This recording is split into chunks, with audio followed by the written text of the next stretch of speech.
A very good morning to one and all present here.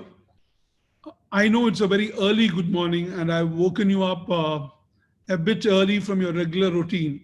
But interestingly, today's webinar, we have one of the outstanding social media strategists or digital strategists for the Washington, D.C., Miss Asha, who's joining us from Washington, D.C. And I think the time there is 10:40 p.m., if I'm right.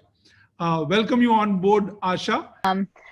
As I think, as Avishi mentioned, touched on some of the things I've done in my background. I mainly come from a journalism background in both print and broadcast and online.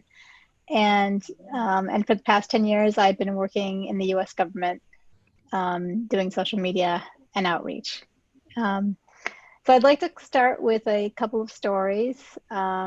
Also, I'll share my screen.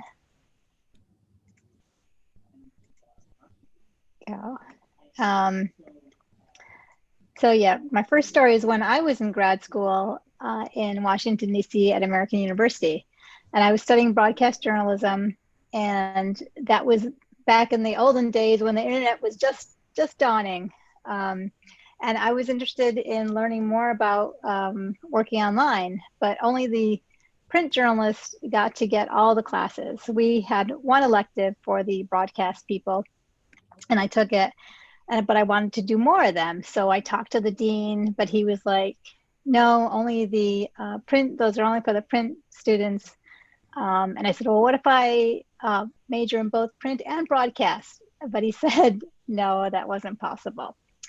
So fast forward 10 years, and this is after I've been working as a TV producer for both CNN and Bloomberg Business News, and a website producer for CNBC.com. And I'm back in DC, and I'm a few blocks away from American University at NBC Studios. And I'm working there as a website writer and producer part-time, and they offered me a full-time job. Why? Because I have all the experience that they want. They want someone who can write for the web. They want someone who can edit video and write for TV. And I have all those skills. So it's kind of coming full circle there. And then about 2 years later, I landed a job at the U.S. consulate in Chennai when my husband, who's a foreign service officer, got posted there. And I was used to working in live TV, but we didn't really do that at the consulate. So I had an idea. And my idea was, how about we live tweet? And the reason I'm putting those in quotes is because we would schedule the tweets from cleared speeches, but we would schedule them so they would happen during when the consul general was speaking. And that started a new trend for us. We started live tweeting the consul general speeches. So in other words, what I'm trying to tell you is that if what you're learning now in school is a great start. It's a foundation for you, and you should build on it.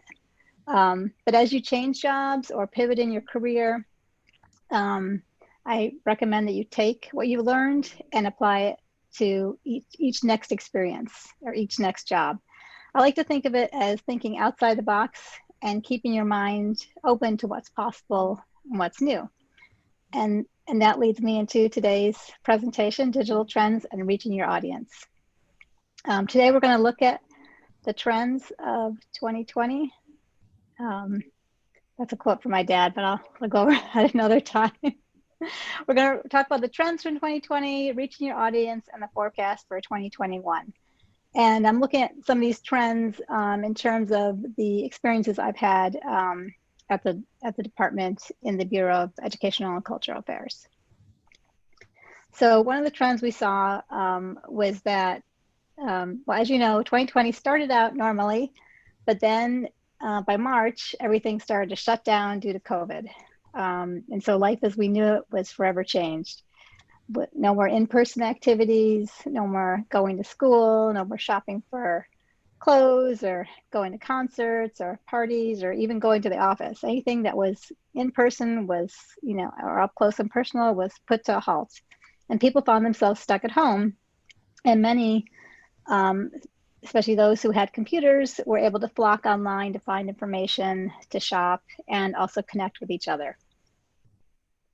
And these are some stats from one report from Global Web Index showing how over 80% of consumers in the US and UK, so they were consuming more content since the outbreak. And actually you can see like there's a big rise in broadcast TV and online videos on YouTube, TikTok, etc. And these are the primary mediums across all generations and genders. And that led to another trend for 2020, which was increased use of video. So this is a clip from John Krasinski. I don't know if any of you are familiar with the show The Office. I mean, the US version of The Office. So he's an actor from that show, and during earlier this year, he started this news show, which he called Some Good News, and it was Some Good News with John Krasinski. And basically, he was highlighting good news stories that were happening during COVID, and it was a way to kind of lift people up, not like see if there was some good even amongst all the depressing news. And this is one of the things that was happening in 2020 was increased use of video content, as well as people were trying new things, and they were also building and growing what they had as well, depending on what platforms they were using.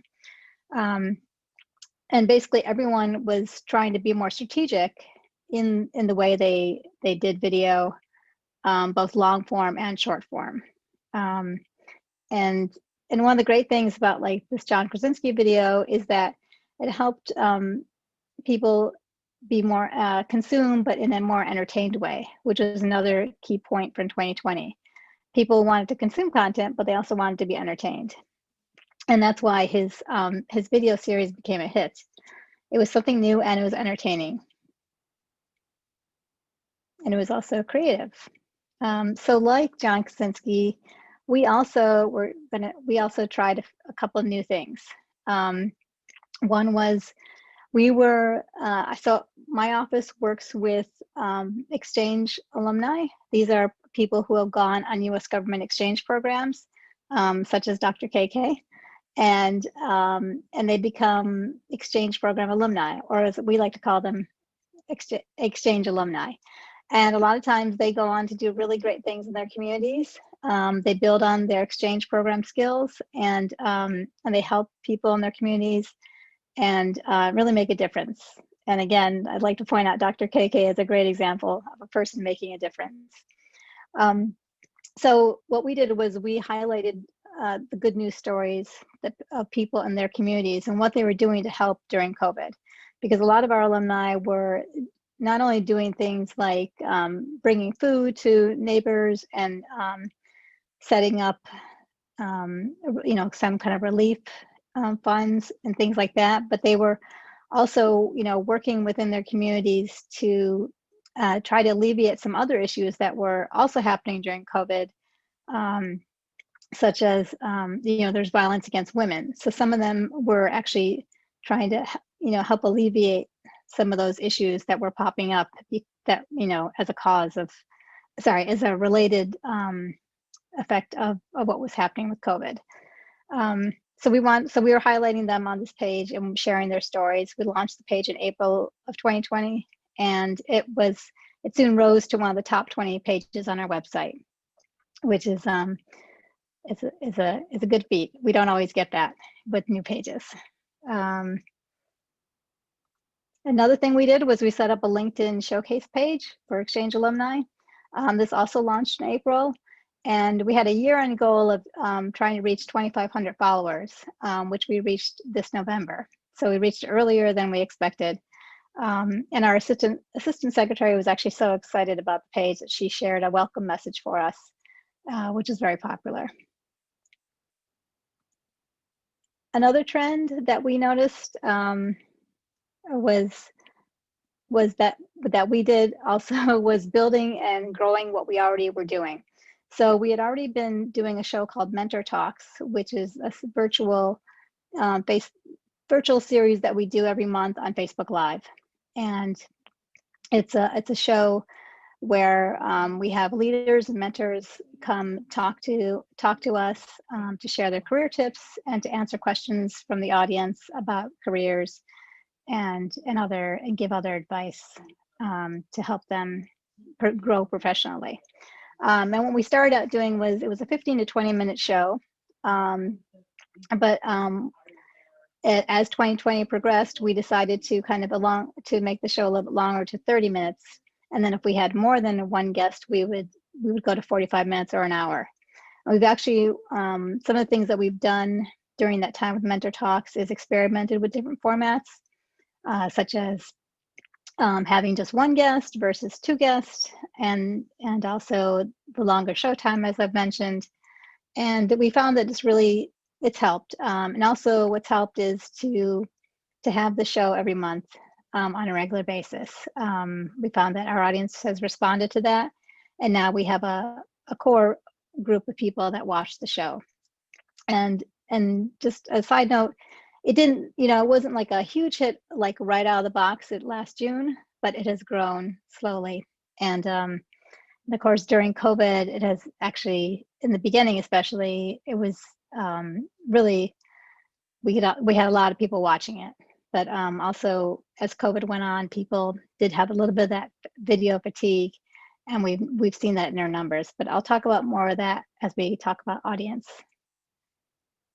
And speaking of which, so some of these things that we did were to actually reach our audience, building the COVID Good News page, setting up the LinkedIn page. These were ways that we were trying to connect with our audience and also help our audience connect with each other, since a lot of people were going online to do that during COVID because they couldn't see each other in person. And it's really understanding your audience is the way, that's how you can build up your strategy, build your digital strategy. And so it's a really important part of your digital strategy, because you need to understand what your audience wants, where they're coming from, what age group they are, for example, what platforms they'd be more likely to use, because that will inform what platforms you decide to go on, rather than just saying, oh, I should just go on Facebook. You should think about, like, oh, say for example, you are trying to reach journalists. Most journalists are on Twitter. So Twitter might be a better platform for you to set up an account on than Facebook, for example. You also want to try to be empathetic, put yourself in your audience's shoes and try to see what they're seeing. And then also, like, step back and then take a look at everything, like all the different facets of your audience and who they are. And especially during COVID, we found that it wasn't just our regular audience, but it was people. I mean, people were really affected by COVID. Some of them were losing their jobs. And some of them, they were just facing really difficult times, and just life upended for them because they had their kids at home, for example, and they were stuck at home and there was no school for the kids. So there were a lot of different factors affecting our audience. And when you're in that situation, you want to consider all those factors and not just put out things blindly without considering those things. So some of the things that we learned during coronavirus times is that people really liked video. And we thought, oh, maybe it's just that they like live video, like the Mentor Talks, but they also liked the video that we posted that was not live, and also that we just sometimes link to our page. So sometimes we had, there were Zoom opportunities for people to join other speakers through other organizations, and we would post that on our page. Usually featured an exchange alumni who was leading the talk, and those are really popular posts for us. We also found that funding opportunities were popular too, but those were popular before COVID. So that was one thing that we saw that remained the same. In addition, our audience really responded to good news tweets. sorry, just the post on the other page was a Fulbright alumna who was a doctor. She was speaking about sharing some 5 facts about COVID. And here's one of the funding opportunities that we posted from National Geographic. And then here are the good news tweets that we were sharing, just some of them. And we just found that we couldn't say enough, like thank you and congratulations and way to go to our alumni. Those types of posts proved very popular, especially at the beginning of COVID.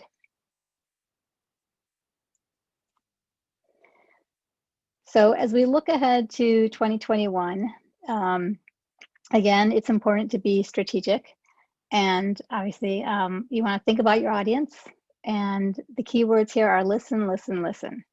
You need to know who your audience is, what motivates them, where they're coming from, and then work from there to figure out the right tools to reach them.